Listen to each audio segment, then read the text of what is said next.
I love the saying of Catherine of Siena. She says, "Be who God wants you to be, and you will set the world on fire."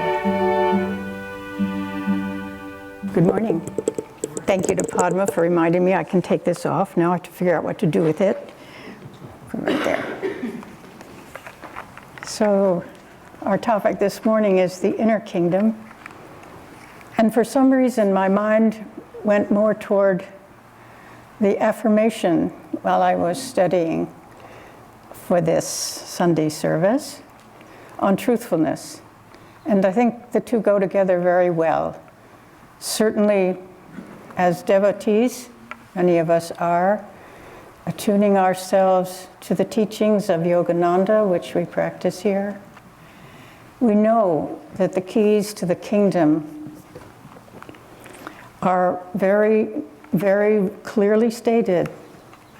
Meditation, energization exercises, Kriya practice, all of these things help us to attune to that journey to the inner kingdom. But along the way, we find there are many other things going on inside of us. We seem to have another kingdom that's pretty rowdy.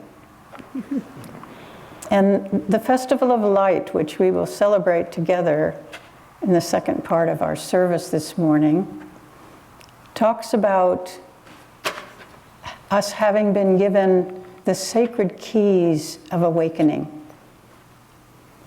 And we need those keys to unlock the promise that has been given to us, the promise of this inner joy, of this inner light, of this totally different perspective about what we are doing, what is in front of us, what we have come through, how we have managed to be here, and what in the world is going on, and how do we navigate. From the minute we are born and take that first breath, we are reaching out into the world. That's the setup. That's what we've got. And it reminds me of a sweet story of a couple that had 2 children pretty quickly in a row. But the youngest was just a very tiny baby. And the older child was already speaking, so must have been around 2, I guess. And she asked if she could go into the room to speak to the baby all alone. Well, you know how mothers are a bit concerned about jealousy and that kind of conflict, and the mother was a little concerned, but she thought, well, I'll trust this child to go into that room and close the door and be all alone with the baby. But she listened. She left the door open a crack and she listened. And the child said to the new infant, "Please, please tell me what it's like. I'm beginning to forget."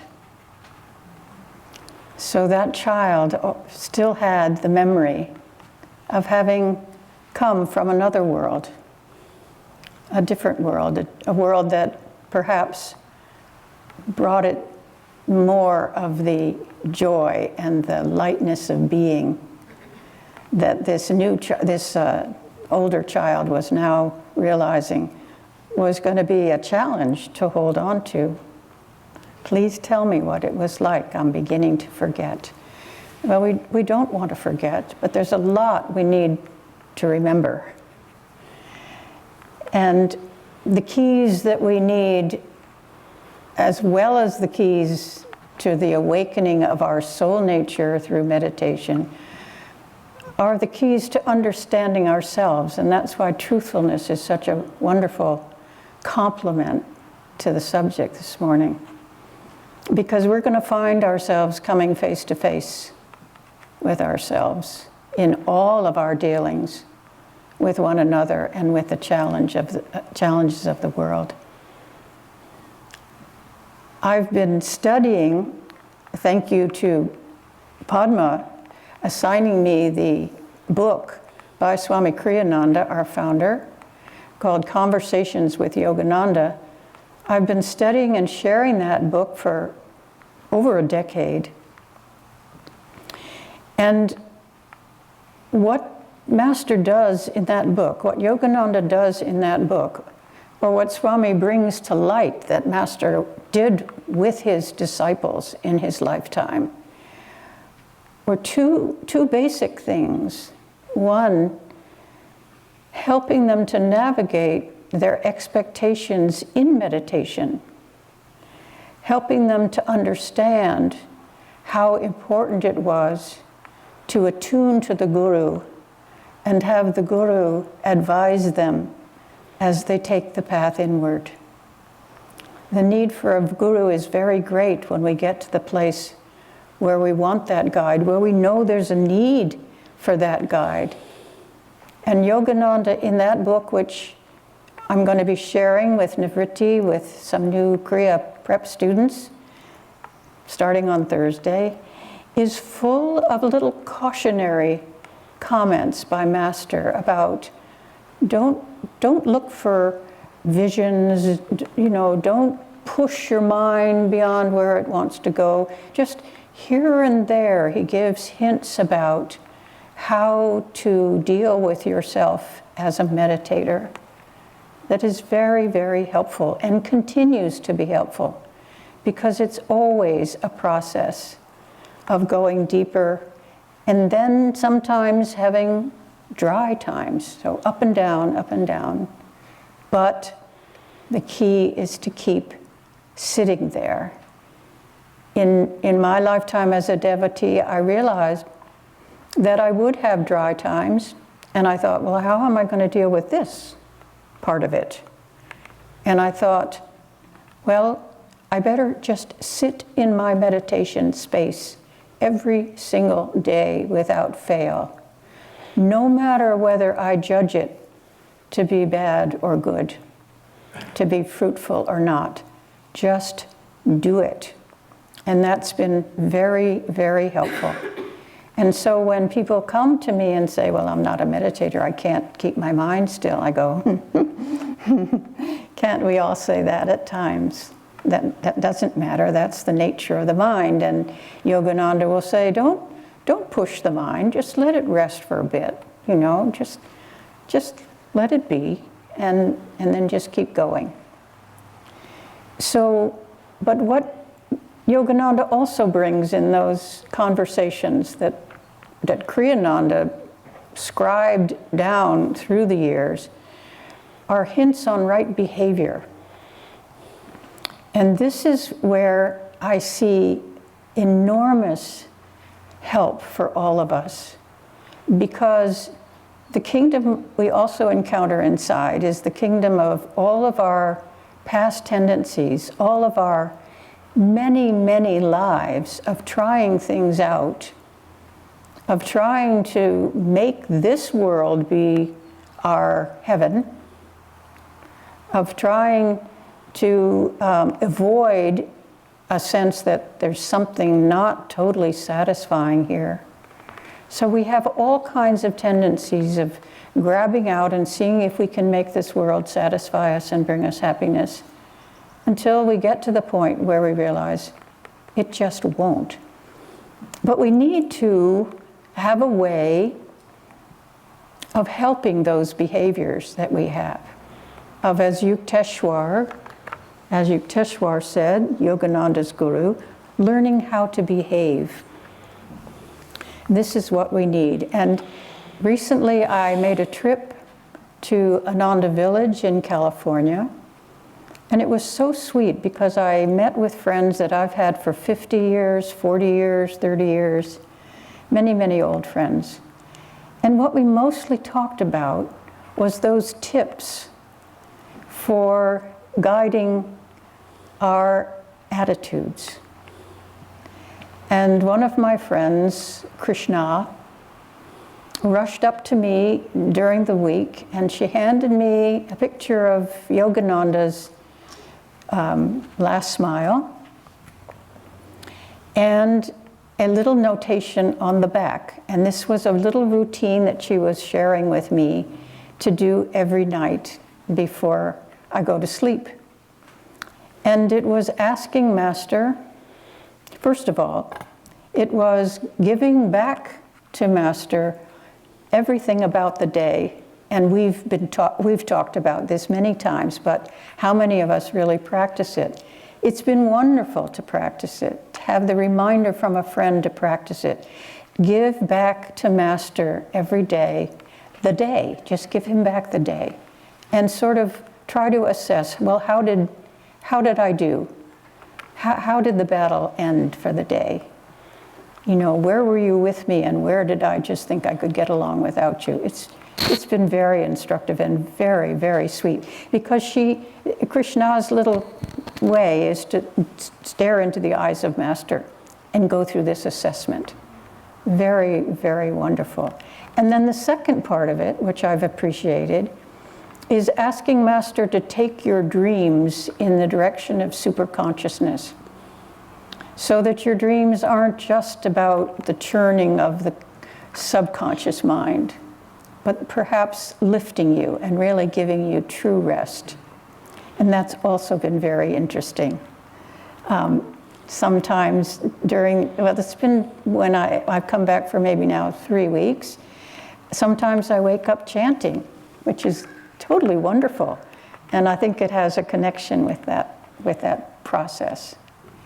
So what I'm suggesting here is that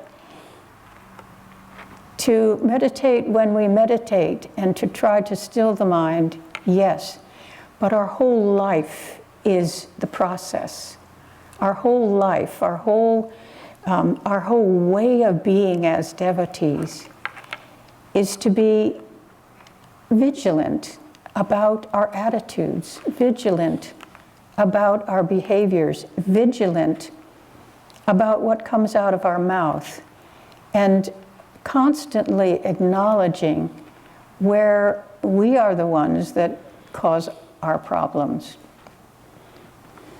I remember a story that Anandi spoke about herself. And she passed away this winter. Wonderful, wonderful devotee. Went all the way to the end. She kept on the course. And she tells of a time when she was, and it's probably her whole life, she was really involved with a lot of things. She had a lot of things on her plate. She was quite busy. And someone asked her if she could do this particular job. And her response was, I can't do that. I'm just too busy. I'm sorry. I'm so sorry. And that wasn't her usual way, but that's what she said this time. And she said she went home that night and she sat in her little conversations with Yogananda time between meditation and bed. And she said, okay, so what's happening here? She said, I said to you, Yogananda, I said to you, Master, that I just wanted to have all the tests that I could have. I wanted freedom. I wanted whatever it took to attain my freedom in my soul nature. So what am I doing? She said, I'm going to say yes. And she went to bed. She had a dream which gave her she said it was almost like a little map. It gave her the solution to the problem of the thing she'd been handed to do. She woke up in the morning, she went back to that person, she said, here it is, and here's how we can solve it, and handed it back over. Now that's enormously instructive, because it shows how practical our walk with the Guru is, how completely practical. And it's part of everything that we do. There is nothing. Swami used to say, give everything to God. Your failures, your victories, your in-betweens, just give it over. It's all, and when Swamiji as a monk lived with Yogananda, Yogananda revealed that he knew all of their thoughts. Think about what that might have been like. It's a little scary, don't you think? But it's maybe true here too. It's maybe true now, of course. And so we want to be aligned. We want to find that happiness within. And we do it both ways, by using the keys of awakening through meditation, and by using the keys of introspection and self-honesty. There's another story that's very applicable here, because it gives us a sense of what might it be like. I mean, how do we gauge how different it might be if we get clear in ourselves, if we get karma untied to a great extent? It's a big journey, and yet with Master's help, karma can be unknotted regularly. Kirtani, another lifetime member, tells a story of in the early years at Ananda Village, she worked in the garden. And one of her first assignments was the compost pile. And they were very tall, those compost piles, and she had to dig in them. I don't know, she had to spread them around or whatever, and she realized it was just a colony of maggots, and it was so horrible. And she said, "Oh, how could you live this way?" You know, to the maggots. And then as she was walking home on this beautiful summer day, she heard a voice, a divine woman's voice say to her, "How can you live this way?" Aha. And she said, "Divine Mother, what do you mean?" And the mother said to her, "The difference between the maggot pile and this beautiful life you have at Ananda Village is the same as the difference between what you have now and what you can be." Huge stretch. So I love the saying of Catherine of Siena. She says, "Be who God," how did she put it? "Be who God wants you to be, and you will set the world on fire." And so we have help in every direction. We have help. We have sacred keys to unlock the doors to our soul nature. Thank you.